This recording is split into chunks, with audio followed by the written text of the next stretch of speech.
নমস্কার, আমি আমার একটা স্বরচিত কবিতা পাঠ করে শোনাচ্ছি আপনাদেরকে। আত্মচেতনা। আত্মচেতনা যখন আসে, আত্মজ্ঞান তখন চেতনা জাগায় মনে। শয়নে স্বপনে নিশি জাগরণে, সঙ্গোপনে আছো তুমি আস্তরণে। সাধ্যান্বেষী মানব জনম সৃষ্টির এই ধরাধামে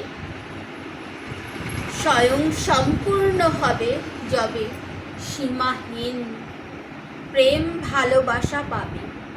সহানুভূতি নয়, সহায়তাও নয়, সহৃদয় হবে যবে।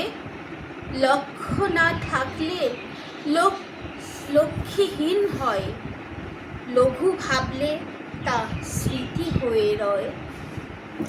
স্রোতহীন সমুদ্র হয় না কখনো, লেখকের লেখনীতে রয়ে যাবে তখন।